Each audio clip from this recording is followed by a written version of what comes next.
Bienvenidos una semana más a nuestro noticiero semanal de Radio Internacional de Noticias. La policía egipcia interviene para impedir China argumentaron en Nueva York ante la comisión. Como noticias nacionales presentamos Medio centenar de asociaciones Provida han convocado a facilitar datos precisos al respecto a la Terminaremos con noticias de la Santa Sede. El Vaticano recoge firmas para defender a no nacidos. de la Conferencia Episcopal Italiana. Bienvenidos una vez más a nuestro noticiario semanal de Radio HM. Hoy les saludamos Gema Díaz y Marian Samino. Bircy Lejeune es la viuda de uno de los genetistas más importantes de la historia, Jérôme Lejeune. Descubridor en 1958 de la trisomía 21, la causa del síndrome de Down. En Barcelona, para la presentación de la Fundación Jérôme Lejeune, Bircy narró la importante labor de defensa de la vida que llevó a cabo su esposo y cómo esa labor generó que el mundo le diera la espalda por alzar su voz contra el aborto. Su postura a favor de la vida desde la concepción hizo que su candidatura al Premio Nobel de Medicina en 1970 no saliera adelante, a pesar de la enorme importancia de su descubrimiento. Bircy Lejeune explica que el descubrimiento de su esposo lo hizo muy feliz, ya que había investigado durante muchos años para lograrlo, pero sufrió una enorme decepción cuando vio que los gobiernos utilizaban la detección del síndrome de Down para abortar a estos niños, y no para contribuir en el tratamiento de esta discapacidad. Mi esposo siempre intentó ayudar a las madres embarazadas de niños con síndrome de Down. Simplemente le diría, es tu hijo, explica. De hecho, recuerda cómo un padre reconoció ante el científico que durante años se había avergonzado de su hija que tenía trisomía 21, pero algo cambió su visión. Este señor le dijo a Jérôme que por mucho tiempo no había aceptado la enfermedad de su hija, no la quería, pero tras la muerte de su esposa, él había sido consciente del grandísimo amor que esta niña regalaba a todos, también a él todos los días. Ahora ella es toda mi vida, no sé qué haría sin mi hija, decía el padre. Tras oponerse a la ley del aborto, de repente hubo un apagón. Dejó de recibir donaciones y ayudas económicas para su investigación. No podía escribir en los medios de comunicación y no lo invitaban a las televisiones, ni tampoco a congresos internacionales en los que durante años había sido el ponente principal, prosigue. A pesar del grandísimo sufrimiento que le provocó el rechazo de la comunidad científica, el profesor Lejeune siempre afirmó: no estoy en contra de nadie, de ninguna persona, pero sí en contra de algunas de las ideas de esas personas. Jérôme Lejeune falleció en 1994 y en junio de 2007 se inició su causa de beatificación. El proceso diocesano se cerró en abril de 2012 en la Catedral de Notre Dame de París, y ahora se espera un milagro obrado por su intercesión. Actualmente, su legado en la investigación continúa en Francia, Estados Unidos y España a través de la Fundación Jérôme Lejeune. Comenzaremos con las noticias de interés internacional. Irlanda. La ONU pide a Irlanda que legalice cualquier tipo de aborto. Nigeria. Cardenal advierte que admitir a la comunión a quien no está en gracia es un sacrilegio. Estados Unidos. Sabían que su hijo iba a morir, pero cumplieron su lista de deseos antes de nacer. Irak. De desplazado a héroe. La historia de un joven que sobrevivió a ISIS. Siria. Fallece un joven voluntario de Cáritas Siria en los bombardeos sobre Alepo. Pasaremos después a las noticias nacionales. Twitter destituye a uno de sus jefes en España por mofarse de niños con síndrome de Down. Andalucía dedicará 4 millones de euros a pagar abortos durante 2 años. Universo Santi, primer restaurante del mundo con trabajadores discapacitados. Y por último comentaremos algunas de las noticias más destacadas de la Santa Sede. El cardenal Parolin viajará a España por el 50 aniversario de la Conferencia Episcopal. 200 matrimonios con 50 años de casados renuevan votos ante el Papa. Cardenal pide a todos los obispos del mundo que ayuden más a los cristianos de Oriente Medio. Terminaremos con la última homilía del Papa en México. El Comité de Derechos del Niño de la ONU asegura que los niños no tienen derechos. No se trata de ningún error tipográfico. Tal y como informa el diario Irish Times, el mencionado comité ha publicado un documento titulado Observaciones sobre los derechos del niño en Irlanda, en el que se lamenta en que en dicho país el aborto sea legal solo cuando existe riesgo real para la vida de la madre. El informe recomienda a Irlanda despenalizar el aborto bajo cualquier circunstancia. Si bajo cualquier circunstancia significa lo que literalmente da a entender, quiere decir que Irlanda debería legalizar el aborto bajo demanda, sin importar la edad gestacional, hasta inmediatamente antes del nacimiento y sin restricción alguna.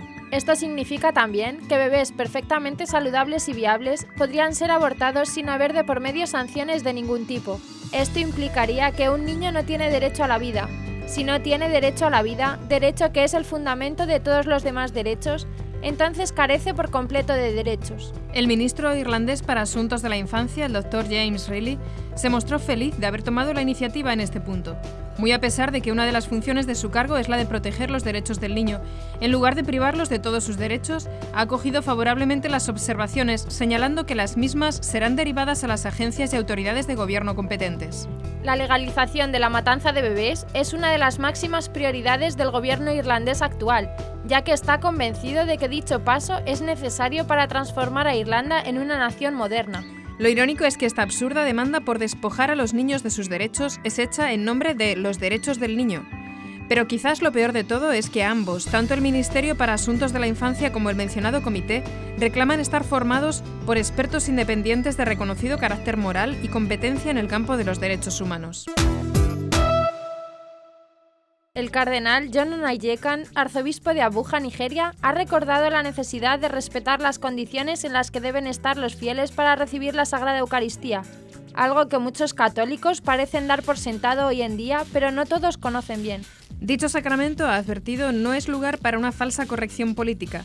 El cardenal dijo en un discurso catequético que nadie es realmente digno de recibir la Santa Comunión, aunque todo el mundo es objeto del amor compasivo de Dios. Por eso es por lo que tenemos un rito penitencial al comienzo de la misa, y cuando antes de la comunión anunciamos solemnemente: Señor, yo no soy digno. No es una figura literaria, sino una admisión sincera de nuestra insuficiencia espiritual, dijo el purpurado.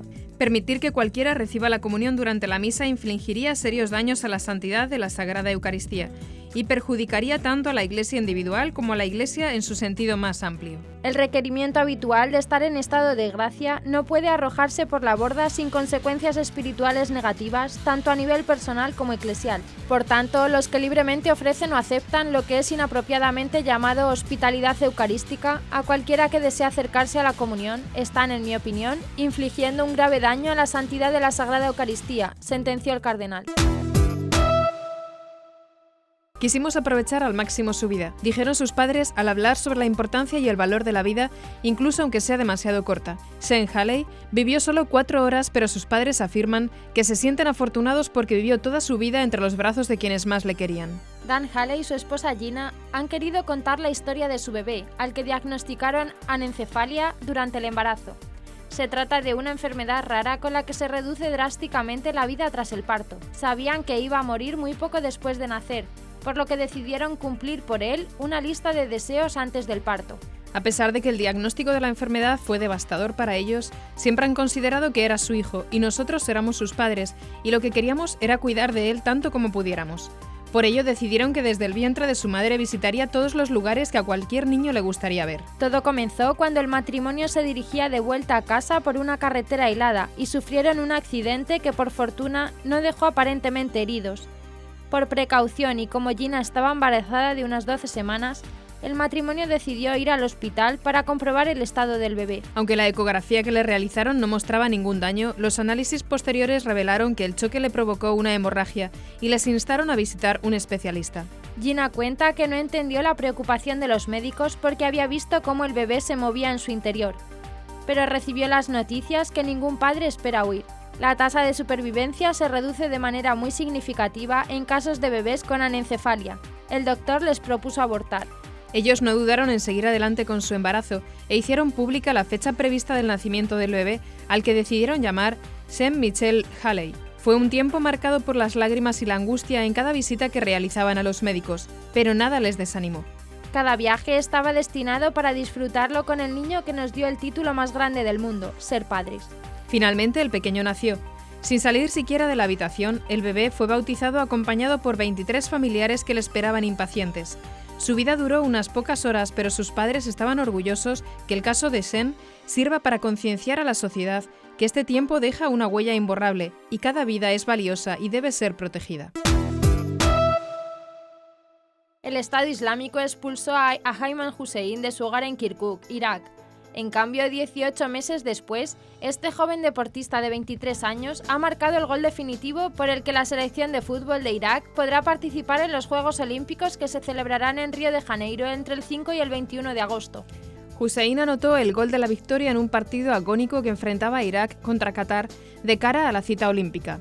Este tanto logró unir a los iraquíes en un insólito momento de alegría en medio del terror que está expandiendo el Estado Islámico en Oriente. El futbolista y su familia, según publica Infobae, tuvieron que huir de su casa en una pequeña aldea de Kirkuk cuando el Estado Islámico conquistó el norte y occidente de Irak a mediados de 2014.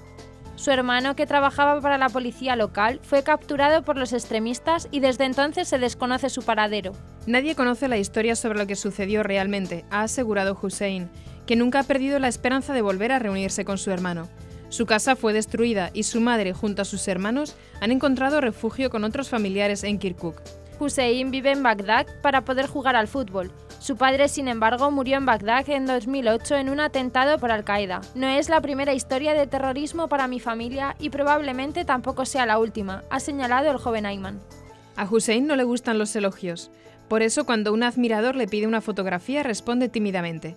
Nunca pensé que un gol podía causar tanta felicidad en mitad de tanto horror. Se emociona el futbolista al recordar ese momento. Como la mayor parte de los jóvenes iraquíes, Ayman creció jugando al fútbol, pero jamás se imaginó que lograría dedicarse profesionalmente a este deporte. Todo cambió cuando el entrenador de su equipo local lo vio jugar en un parque y le pidió que sustituyese a un jugador lesionado. Ansioso por mantener a su familia tras la trágica muerte de su padre, aprovechó esta oportunidad. Ahora este joven futbolista se niega a dejar de practicar el fútbol. Si dejo de jugar, nada cambia. No podría recuperar esas cosas. En este sentido, Hussein cree que es muy afortunado porque tengo un muro a mi alrededor, pero la mayoría de los iraquíes viven desplazados en carpas. Tras la victoria de Irak, el equipo de fútbol se ha convertido en la ilusión del país. Las camisetas del equipo están entre los artículos más vendidos en el mercado deportivo de Bagdad, y los jugadores regresaron para ser recibidos como héroes el mes pasado por el primer ministro Haider al-Abadi. Se llamaba Elías Abiad y tenía solo 22 años. Se trata del joven voluntario de Cáritas Siria asesinado en Alepo por los proyectiles que cayeron el pasado sábado 13 de febrero sobre el barrio de Sulaymaniyah. Elías había llegado a Siria en septiembre de 2014. Ha dado la noticia el secretario general de Caritas Internationalis, Michael Roy, en un mensaje de condolencia a la familia de Elías, en el que subraya que el sacrificio del joven voluntario nos recuerda la continua tragedia cotidiana de Siria y la urgente necesidad de que cese el fuego y se llegue a la paz. Elías trabajaba en proyectos de asistencia de Cáritas Siria en Alepo desde septiembre de 2014. El domingo 14 de febrero, el obispo George Abou Kacen, de la Orden de Frailes Menores, vicario apostólico de Alepo para los católicos del rito latino, ha lanzado un llamamiento en el que recuerda también el sacrificio de Elías Abiad. Os escribo desde Alepo, se lee en el apelo publicado por Hora Pro Siria, donde desde hace unos días estamos bajo continuos bombardeos contra civiles que están causando muertos, heridos y destrucción por doquier. La noche pasada en nuestros barrios han muerto 4 personas y más de 15 han resultado heridas, eso sin contar las casas y apartamentos dañados. Estos bombardeos, continúa el obispo franciscano, son realizados por los grupos denominados oposición moderada y como tales son defendidos, protegidos y armados, pero en realidad solo se diferencian de los otros yihadistas en el nombre. Twitter, una de las redes sociales más importantes del mundo, ha destituido a su jefe de estrategias de marca en España, Antonio Ábalos, después de que éste, a través de su propia cuenta, se burlara de niños con síndrome de Down. Ábalos publicaba imágenes de niños con trisomía 21 para ilustrar sus insultos a algunos periodistas como Eduardo Inda o Francisco Maragüenda. Tras las denuncias públicas realizadas a través de OK Diario, finalmente Twitter ha decidido apartar de su cargo a este directivo.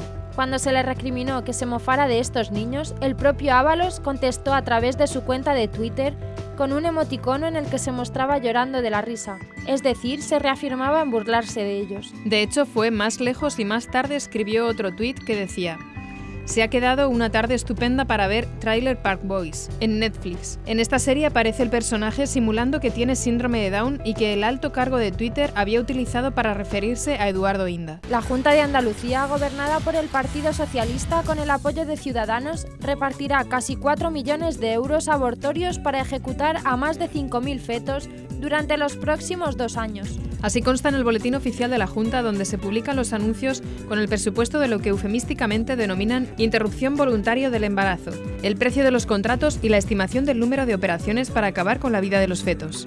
Justamente la semana pasada, la presidenta de la Junta de Andalucía ha afirmado, visitando el humedal recuperado de Los Tollos, que ese proyecto es ejemplo de lo que debemos hacer siempre desde lo público, gobernar para los que todavía no han nacido.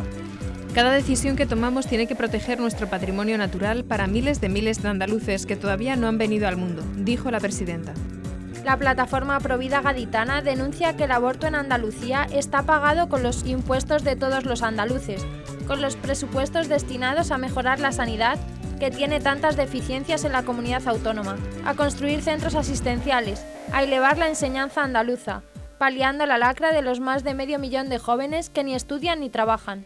O sin ir más lejos, a abrir la maternidad en el Hospital de San Carlos en San Fernando, Cádiz, la cual no está operativa desde que este pasó a manos de la Junta. Sin entrar en este momento en ningún debate ideológico, y aunque Andalucía es la segunda comunidad autónoma con más abortos después de Cataluña y por encima de Madrid, se constata fácilmente que Andalucía tiene necesidades más urgentes que dar dinero a los empresarios abortistas.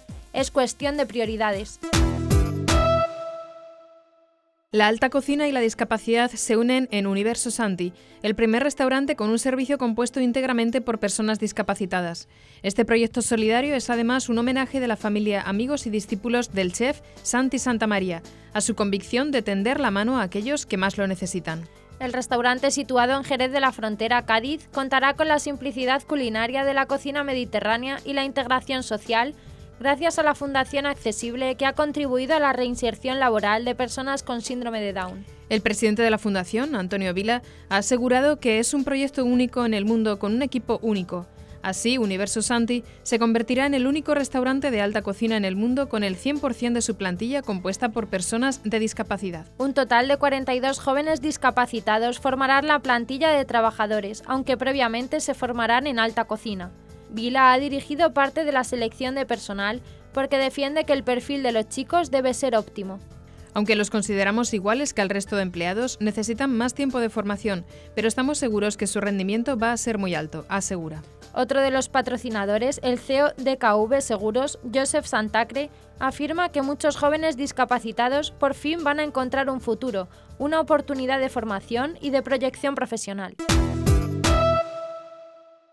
El secretario de Estado de la Santa Sede, Cardenal Pietro Parolin, viajará previsiblemente al país en el último trimestre de 2016 para asistir a un congreso organizado por los obispos españoles con motivo de esa efemérides. La Conferencia Episcopal Española celebra este año su 50 aniversario.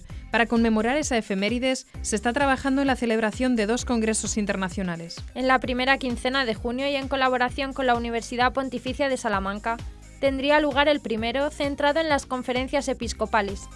Para el último trimestre del año, y junto con la Fundación Pablo VI, está programado el segundo congreso, centrado en la figura de Pablo VI y su relación con España. Además, la Biblioteca de Autores Cristianos, BAC, prepara la publicación de 2 tomos con los documentos de la Conferencia Episcopal Española de los últimos 15 años, 2000-2015. Con esta publicación se completan los 4 tomos editados actualmente con los documentos aprobados desde la constitución de la Conferencia Episcopal Española hasta el año 2000. El Papa Francisco presidió la renovación de los votos matrimoniales de 200 matrimonios que tienen más de 50 años de casados y los de todos los esposos presentes en el encuentro de familias celebrado en esta ciudad del estado de Chiapas.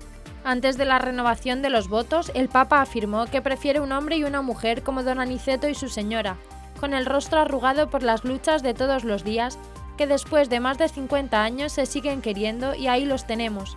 Y el hijo aprendió la lección, ya lleva 25 de casado. El Santo Padre se refirió así a Aniceto Hernández y Criselda Roblero, cuyo hijo, Menelio, compartió el testimonio del amor fiel y duradero en el matrimonio en la familia. El Papa dijo luego que cuando le pregunté a don Aniceto y a su señora quién tuvo más paciencia en estos 50 años, contestaron, los dos, padre, porque en la familia para llegar a donde ellos llegaron hay que tener paciencia, amor, hay que saber perdonarse. Francisco afirmó que el amor no es fácil, pero es lo más lindo que un hombre y una mujer se pueden dar entre sí. Antes de rezar con los matrimonios, el Papa invitó a los esposos a que renueven sus promesas matrimoniales y a los novios les pidió que rezaran por una familia fiel y llena de amor. El prefecto de la Congregación para las Iglesias Orientales del Vaticano, Cardenal Leonardo Sandri, ha invitado a los obispos de todo el mundo a redoblar su ayuda a los países de Oriente Medio y les ha pedido que no tengan miedo de peregrinar a estos lugares. El cardenal advierte que no podemos quedarnos indiferentes. Dios no es indiferente. A Dios le importa la humanidad.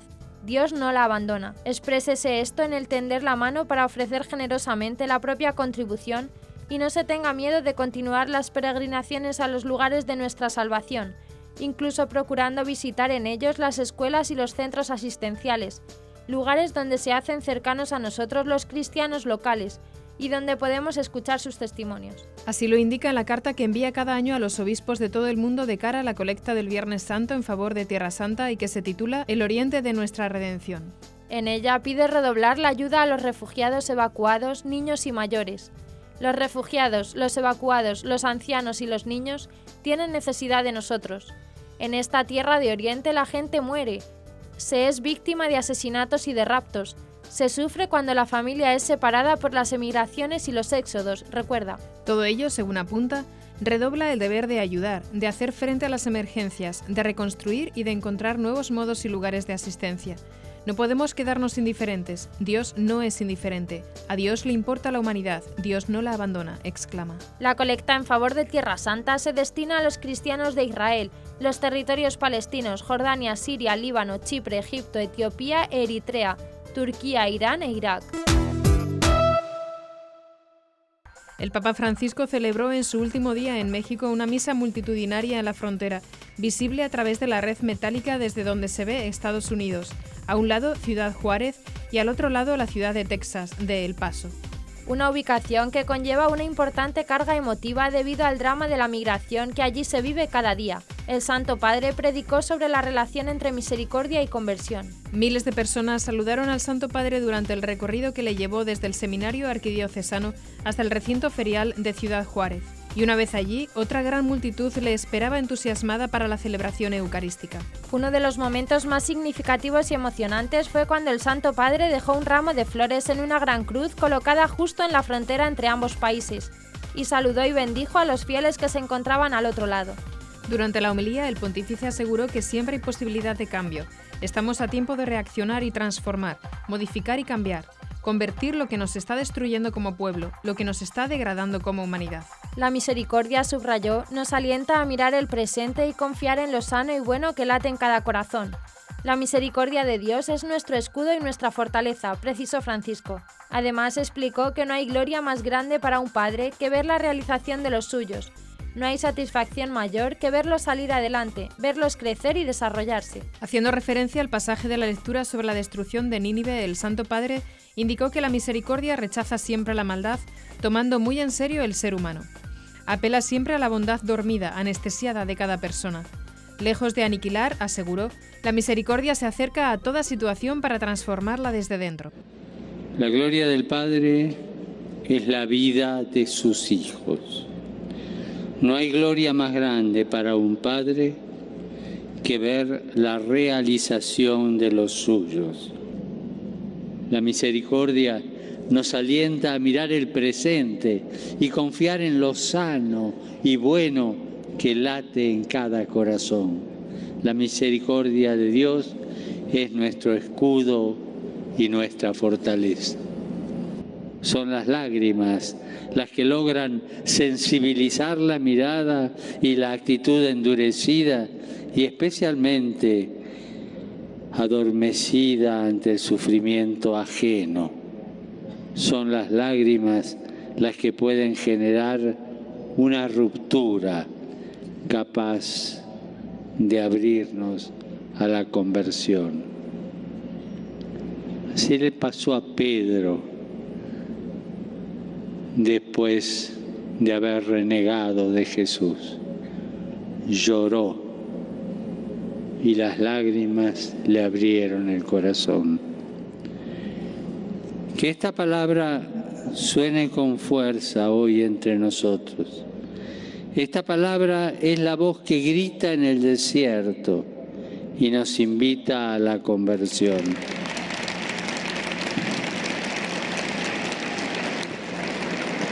Bajo la guía de su obispo, Monseñor Mark Seitz. Gracias a la ayuda de la tecnología, podemos orar, cantar y celebrar juntos ese amor misericordioso que el Señor nos da y en el que ninguna frontera podrá impedirnos que compartir. Gracias, hermanos y hermanas. Y hasta aquí nuestro informativo semanal. Esperamos que haya sido de su agrado. Recuerden que pueden seguir escuchándonos siguiendo el resto de nuestra programación en directo o a través de la web www.radiohm.net. En ella podrán encontrar también distintos podcasts con los informativos anteriores y otros audios que también pueden ser de su interés. Seguiremos estos días informando de las noticias de la Iglesia y del mundo a través de nuestros breves espacios informativos que les ofrecemos todos los días cada media hora aquí en Radio HM 88.9 FM y HM Televisión. Ayer, hoy, siempre, la verdad. Gracias por habernos acompañado. Les han informado Gema Díaz y Marian Samino. Hasta la próxima semana.